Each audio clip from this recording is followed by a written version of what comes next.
എന്താണ് ഈ അവയവദാനം? ആർക്കൊക്കെയാണ് അവയവദാനം വേണ്ടി വരുന്നത് എന്ന് നമുക്ക് ആലോചിക്കാം. നമ്മുടെ ശരീരത്തിലുള്ള ചില അവയവങ്ങൾക്ക് പെർമനൻറ്റും സ്ഥായിയായതുമായതും പ്രോഗ്രസീവായിട്ടുള്ള ഡാമേജ് വരുന്ന ഒരു അസുഖങ്ങളുണ്ട്. അതിൽ ഉദാഹരണങ്ങൾ എടുക്കുകയാണെങ്കിൽ നമുക്ക് ലിവറിന് സിറോസിസ്, കിഡ്നിക്ക് chronic kidney disease, heart failure എന്നീ അസുഖങ്ങളൊക്കെ വരുമ്പോൾ അത് സമയം കഴിയുന്തോറും ഇങ്ങനെ കൂടിക്കൂടി വരികയും അത് നമുക്കൊരിക്കലും മാറ്റിയെടുക്കാനും പറ്റില്ല.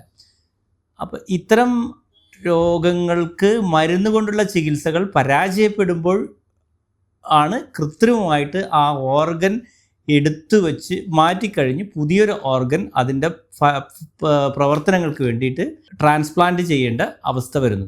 ശാസ്ത്രം ഒത്തിരി വികസിക്കുകയും മനുഷ്യൻ ശൂന്യാകാശത്തിലും ചൊവ്വയിലുമൊക്കെ പോകുന്നൊരു അവസ്ഥ എത്തിയെങ്കിലും ഈ സങ്കീർണമായ മനുഷ്യ ശരീരത്തിൻ്റെ അതിസങ്കീർണമായ ഈ അവയവങ്ങളിൽ ഒരൊറ്റയൊന്നുപോലും ശാസ്ത്രത്തിന് ലബോറട്ടറികളിൽ നിർമ്മിക്കാൻ കഴിഞ്ഞിട്ടില്ല.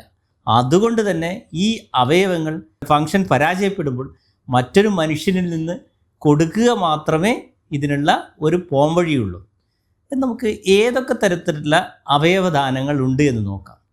ഒന്ന്, നമ്മുടെ ജീവിച്ചിരിക്കുമ്പോൾ തന്നെ ചിലപ്പോൾ നമുക്ക് ചില അവയവങ്ങൾ കൊടുക്കാൻ പറ്റും. പിന്നെ ഉള്ളത് മരണപ്പെട്ടുപോയ മരണം എന്ന് വെച്ചാൽ മസ്തിഷ്ക മരണം സംഭവിച്ച ആൾക്കാരുടെ അവയവങ്ങൾ മറ്റൊരാൾക്ക് ഓർഗൻ പരാജയപ്പെടുന്ന ആൾക്കാർക്ക് ഇതാണ് ഡിസീസ്ഡ് ഡോണർ ട്രാൻസ്പ്ലാന്റ് എന്ന് പറയുന്നത്.